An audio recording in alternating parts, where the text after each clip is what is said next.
Hello, this is Raymond, and you are listening to Global Yard. Global Yard, Global Yard, Global Yardi. Welcome to the Global Yadi podcast. Global Yadi. Global Yadi captured colorful and powerful conversations on climate, culture, and sustainable living. Hello, this is Sammy from Nigeria. It's good to have Global Yadi back. Global Yadi. Environmental defenders face many risks while protecting Jamaica's natural resources. They often lack adequate access to information, justice, and meaningful participation in decision-making. That's where the Escazú Agreement comes in. It's a landmark regional treaty designed to ensure greater access to environmental information, justice, participation, and stronger protections for environmental defenders. Hello, my global family. I'm Dana Lynn, and welcome to this special podcast series called Defending Our Rights, Environmental Justice in Jamaica, brought to you by the Jamaica Environment Trust in collaboration with Global Yadi and with support from the UNDP implemented Global Environment Facility Small Grants Program. So this podcast series will explore what the Escazú Agreement means for Jamaica and its role in securing environmental rights and protecting defenders. For environmental defenders in Jamaica, working to protect the island's natural spaces is not easy. From deforestation to coastal destruction, their efforts to preserve the environment often faces legal hurdles, public opposition, and even threats. But what drives them to persist in this struggle? Today, we're honored to speak with Diana McCaulay, a trailblazing environmental advocate. I think I was so nervous because of who's in the room. Writer and founder of the Jamaica Environment Trust, JET. So for nearly 30 years, Diana was on the front lines of environmental justice, leading legal battles, mobilizing communities, and pushing for policies that protect Jamaica's natural resources.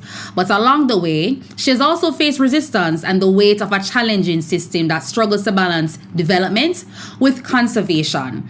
And so in this episode of the podcast, we're going to explore the risks environmental defenders face, Diana's personal journey in advocacy, and how agreements like Escazú can change the landscape for those fighting to protect Jamaica's environment. Diana, welcome to the Global Yadi podcast. Hi, Dana Lynn. I'm really happy to be here.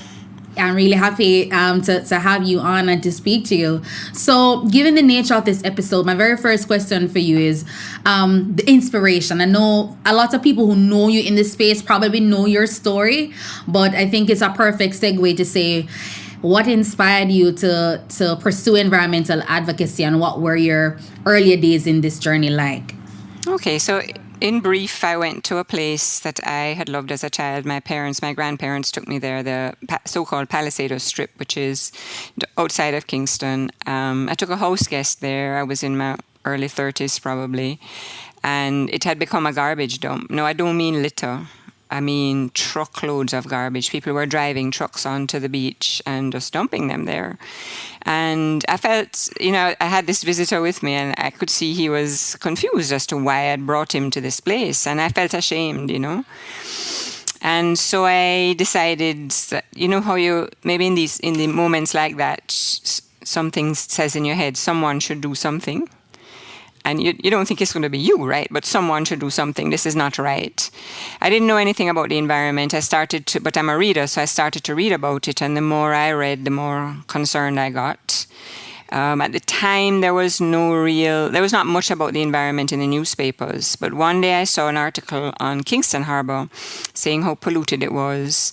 And the writer was a man, a doctor, public health specialist. His name was Dr. Omera Silva. He was on secondment from the Pan American Health Organization. He was here in Jamaica. And I went to see him. And he very kindly saw me. And I asked him if he would take me in the field the next time he was going. I expected him to forget, but he didn't forget. And I took a day off my job, and I went with him to places. As a lifelong Kingstonian, I was born in Kingston. I've spent my whole life here. I'd never even thought about the Riverton City Dump, the two major sewage plants that weren't working for Kingston, and then the Harborview sewage treatment plant, where the sewage just flowed across the beach into the sea, untreated. And again, standing there, I thought someone should do something.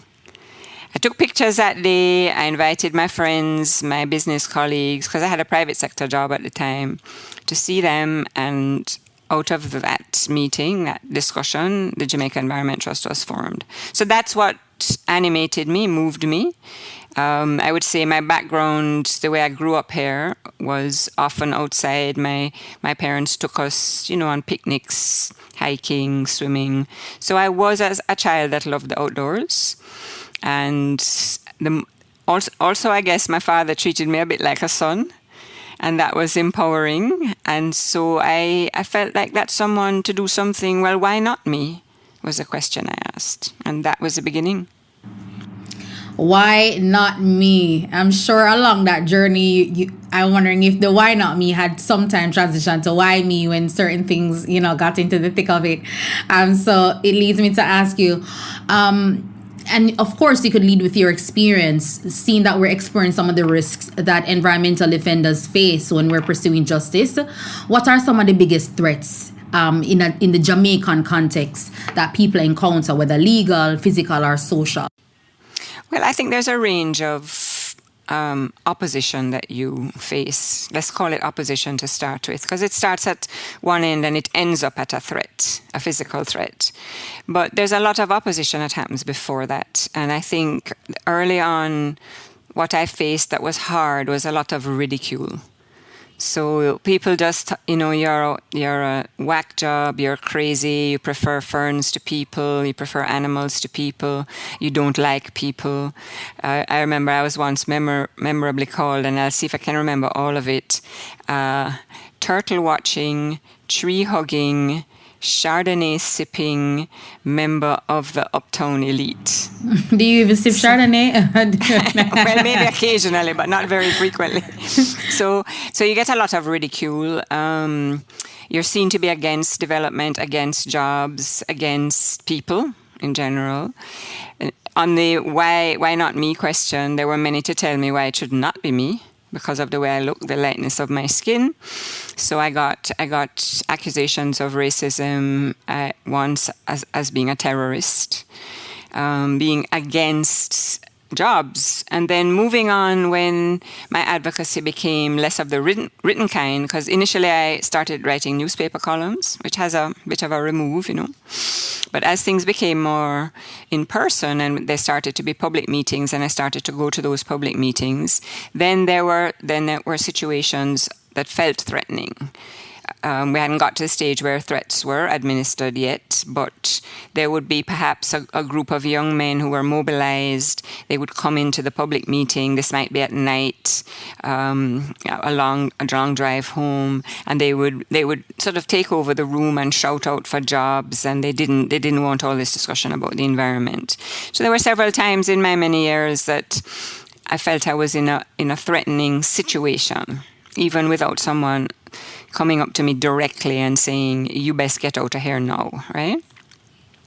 And then there were phone calls. The threat I took most seriously, and that caused me actually to reach out to political leaders, was about the Goat Islands campaign. And those were direct threats that came anonymously to me, saying I'd better be careful. It was time I left the country. It was time I shut up. That kind of thing. So I wouldn't say I really ever had someone standing in person in front of me and threatening me with a weapon or anything like that.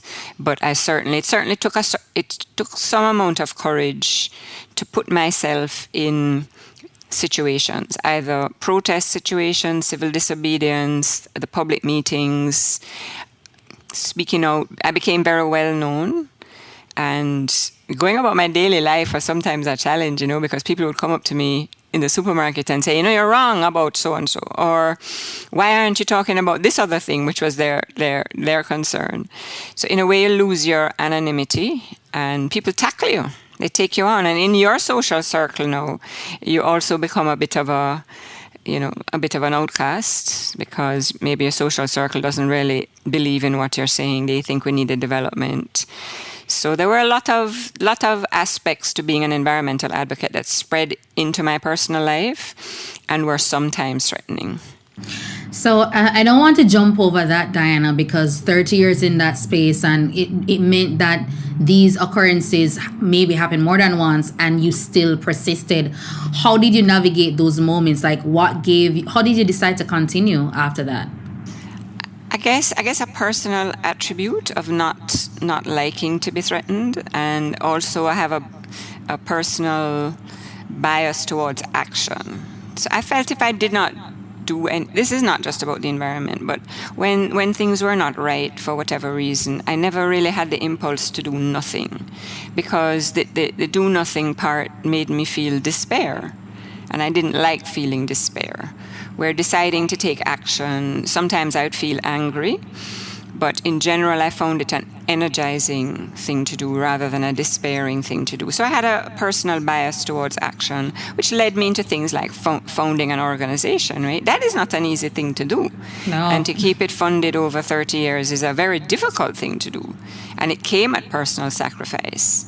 But I guess I had a very strong determination, and it remains with me to this day, that we were talking about the air that we breathe, the water that we drink, the food that we eat, the shelter that we occupy, the island that we live on and say we love. And it seemed to me there was no more important issue. What kind of life could we build for ourselves in an island that was severely degraded? So I stood in this position of certainty that it was an important message that needed to be said. Well, I'm just internalizing, and I know especially when we think about the Escazú Agreement, and one of the reasons for Escazú in terms of securing protection for environmental defenders, I don't want to disregard, I know in other countries it's extreme, like people are killed.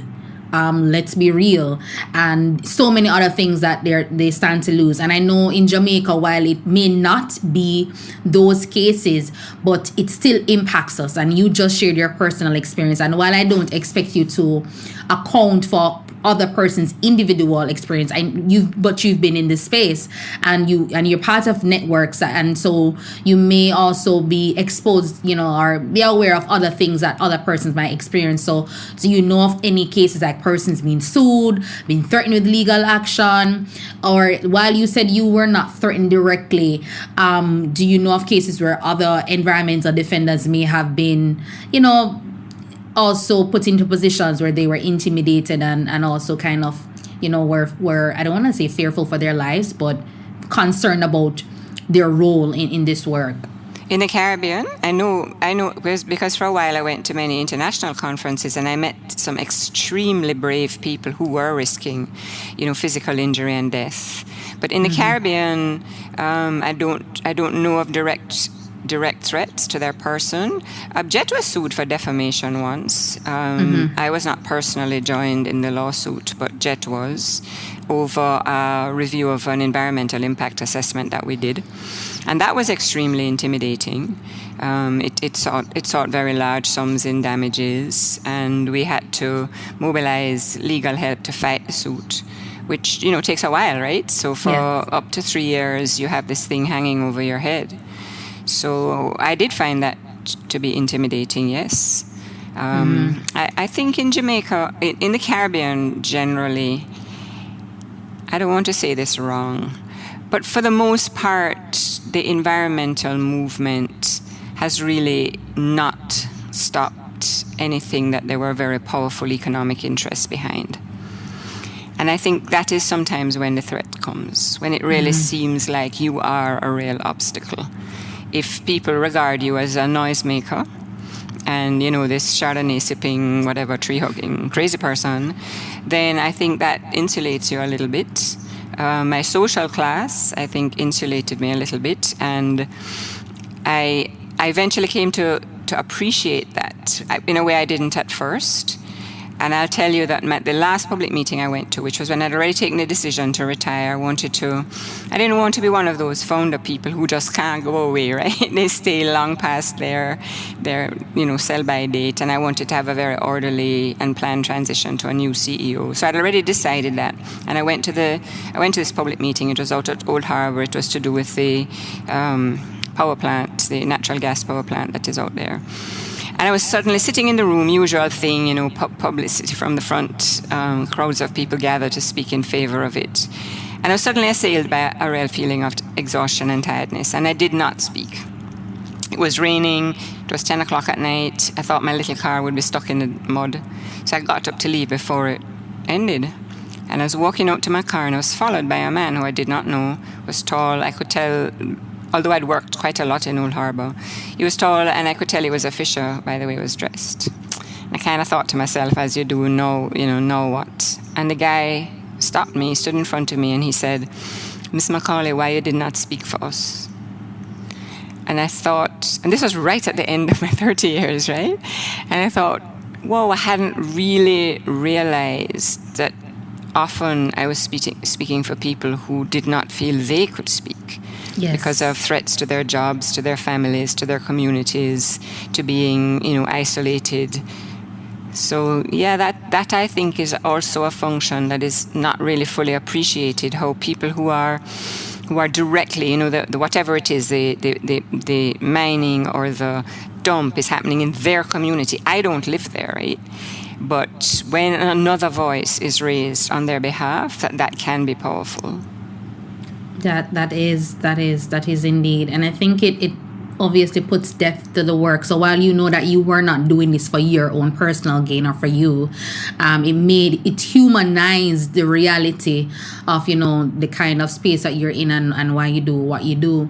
I wanted to go back to when you mentioned about the defamation suit, because now we're and sometimes we have to explore ways for advocacy to have teeth, and the law is one of them. And so whether you want to use that experience or other examples, do you have any guidance for persons who are looking to use the legal route, for advocacy?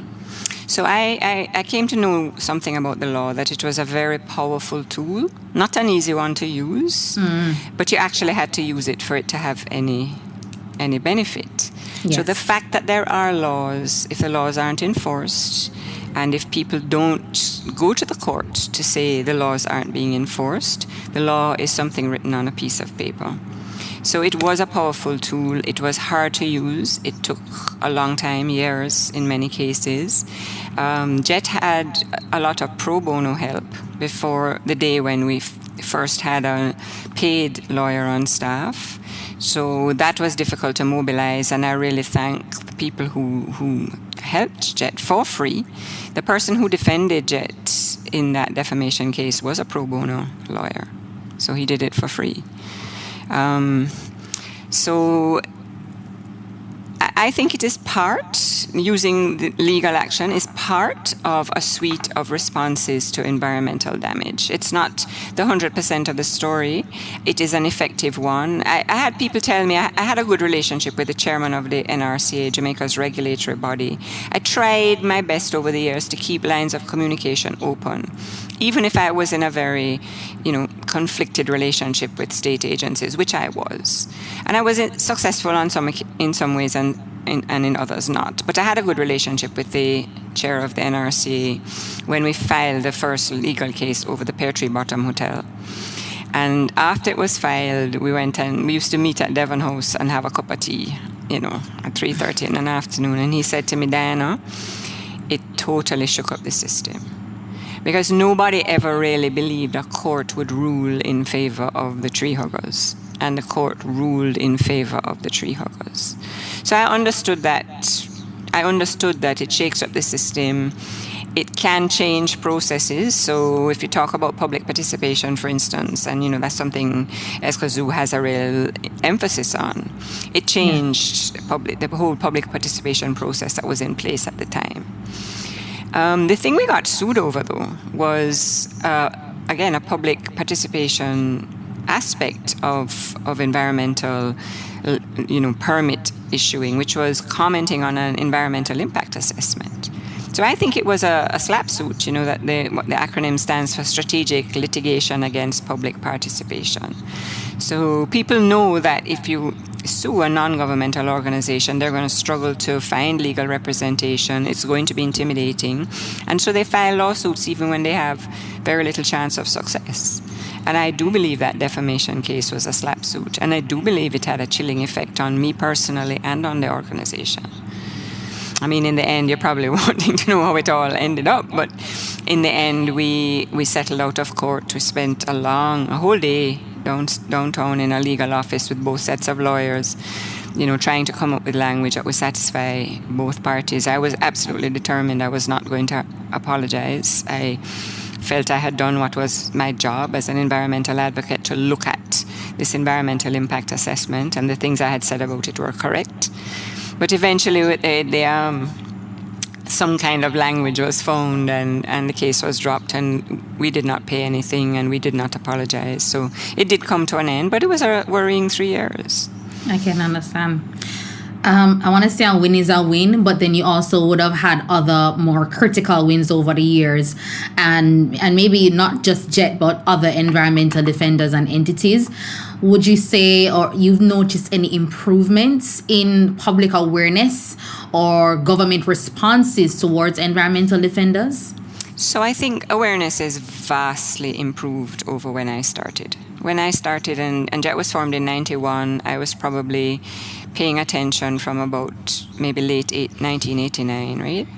And back then, you couldn't find an article on the environment in a newspaper or hear a radio story. And no journalists would speak to you. I'd pitch stories and they would never be covered, send out press releases, they would never see them again. And that really has changed in the 30 years I was doing this work. So I would say there certainly is much greater awareness of environmental issues generally, and also the people who you would call environmental defenders, people who work in the space. So that, if you want me to point at one of the things that was a real positive change, I would say that's one of them. Nowadays, it's journalists who call you, right, as opposed to you having to try and chase them down. So that definitely happened. I would say the change to things like the environmental laws, which I've always found to be really weak, and the willingness to enforce them, that change has come far too slowly. I mean, right now as I'm talking to you, even though I'm supposedly retired, I'm dealing with complaints coming to me, outrage coming to me about the destruction of mangroves, beach vegetation, the clearing of land in a protected area. As it happens, the Palisados Port Royal protected area, where my journey started, in order to have a one-night party. So I should not be seeing that kind of thing still happening, and it is still happening. When I started a permit, an environmental permit, there was no environmental permitting regulation right at the beginning, but it was passed in about 1996, I think. You wouldn't know it was passed. If an EIA was required, you would not know. Now there is notices are being placed in the media. The public meetings are better publicized, still not perfectly publicized, but better. So you can participate more than you could in the beginning. There is more of an effort to involve the public. Sometimes it really feels like a tick box thing. Okay, yes, we have to have a public meeting, check we rented a venue. Yes, there are some people at the head table. Yes, there are some, speaking in favor of the thing. Yes, we're going to answer some questions, but it really doesn't mean much. I still feel like that, but they never used to happen in the beginning. So there has been some progress, but it's a far, far way from actually protecting natural resources. They're still being bulldozed today as we speak. Well, it's really a lot, and I think I was trying to catch back that statement that you made earlier, because I know some defenders, they still have doubt about the government response, and so that's what I wanted to walk back. The people feel like there's no progress on that level. And when I say government response, the environmental defenders, seeing persons as problematic. I don't know if you also think, while awareness certainly has improved in a positive way, how has the government response changed over the years to the people who are advocating for environmental justice? Well, it's hard. A broad brush is hard. As I said, I put a lot of energy into building relationships with people in state agencies, and sometimes I was successful and sometimes I was not. Initially, there was a absolutely no response. You would write a letter, you would make a phone call, you would never get a call back, there'd be no response to the letter. That changed, and I actually do attribute our own Access to Information Act with bringing about that change, helping that change, because it gave us a legal right to documents held by state agencies. There were exemptions, but there was still a broad legal right for our documents. And that started to get back responses. So if you look at my long time doing this work, there were some CEOs, executive directors, and they were once called executive directors, became CEOs. Couldn't get an answer out of them at all. Mm-hmm. They were very hostile, dismissive, just blank. And then there were others I had a good relationship with and would respond. It would even, towards the end, call up and say, "Boy, Diana, look out for this because there's a problem that's coming up." Would seek my help as an ally. So it was not broad brush across the whole state agency. And now I think mostly, if Jet writes a letter, it will get a response. But that does not mean whatever the problem is has been solved. It mostly does not mean that the problem is solved. What are they going to do now about all of these mangroves and beach vegetation, cactus, whatever that they've bulldozed over out at Palisados? I believe I heard just before I came to talk to you that NEPA has filed a stop order on the work, but the destruction has already been done. And this is a very common thing that happens with the National Environment and Planning Agency. The destruction is already done. We stop it after it's done. Maybe 2 mangrove bush plant back. Maybe they survive, maybe they don't. But done, end of story. And the people who did it, which in this case was a state agency, Dana Lynn, the people who did it, they don't end up with meaningful fines or prosecutions or jail time or anything. So it goes on until the next time. There's outrage and not much more. Feels around the mill.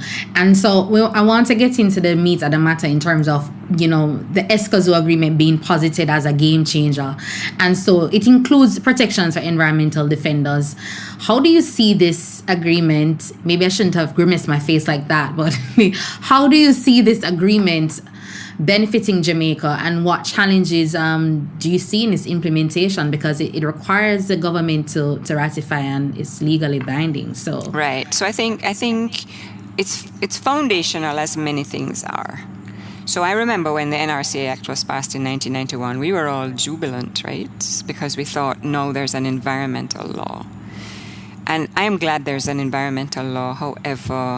However weak it has turned out to be in its execution.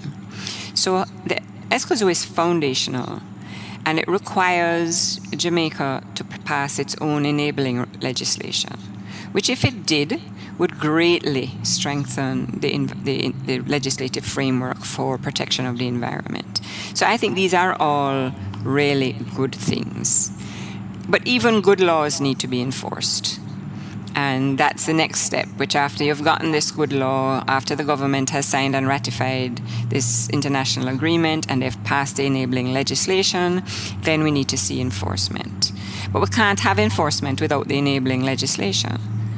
So I am sure that if we were to pass legislation that would bring into effect the Escazú Agreement, it would have profound effects on the ground for environmental defenders, people working in civil society, and communities, who struggle to enforce their own rights, who are locked out of getting environmental information, who are sort of maybe consulted, but not in any meaningful way.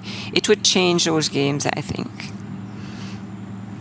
All right, I feel like that answers the question I was trying to ask you about. If you could change one thing, but I'm giving a different spin on it. If you could change one thing about our environment governance system, what would that be? Well, this is not exactly a change because it already exists. So often it is state agencies that are most guilty of environmental damage. Think about National Water Commission, Works Agency, KSAMC, right? Either by their own acts or acts of omission. Now, the NRCA Act is supposed to bind the Crown, which means that the NRCA, the Natural Resources Conservation Authority, is supposed to be able to take legal action against state agencies who breach the environmental laws.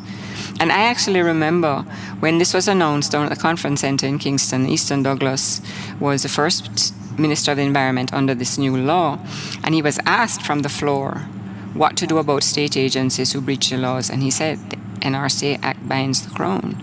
And again, we were all happy, right? But we have really not seen that.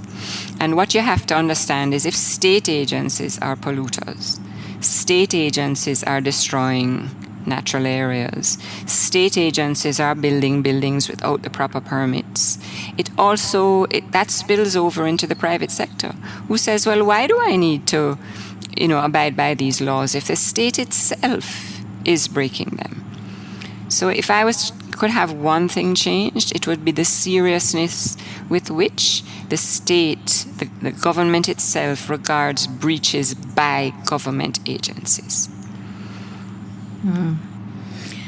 Well, absorbed. And so when you spoke about the state agencies, it led me to one thought, when they said if gold rust, what will silver do? Yeah. And so as we wind down, Diana, we always have to consider the persons who are coming behind you, whether it's young people or people who are taking up this role as environmental defenders. So it's not just only youth. Some people at whatever stage and for whatever reason have stepped into this space. And so what advice would you give them on staying committed while navigating the risk and challenges that comes with being an environmental defender? So I as I said to you, I had a private sector career in no, I don't have to put the quotation marks. It was a career. It was a good job. I was well paid, right? And I left to do very uncertain non-profit work. And I do not regret it, not for a single second. They were the most rewarding years of my life. Yes, they were also very challenging, but I felt what I was doing mattered. And it was important to me that you spend a lot of time at work, right? So it was important to me that what I chose for my work, it mattered. It was not just in search of a paycheck. I would say to young people that this is really your fight. I am not going to be around to see the results of us failing to look after the natural environment, but you are. You're going to have to deal with it. You're going to have to deal with it, particularly with regards to climate change, rising sea levels, more storms, more heat, and so it is your fight. I hope you'll get involved. And also to get through it, because it is hard, it is challenging. You do get a lot of criticism that stings and hurts coming your way. You have to make sure you add some self-care. And I had some rules about looking after myself that I really stuck to. I'm a very disciplined kind of person. So, I would say, all right, how am I going to deal with this? And I set up some rules for myself.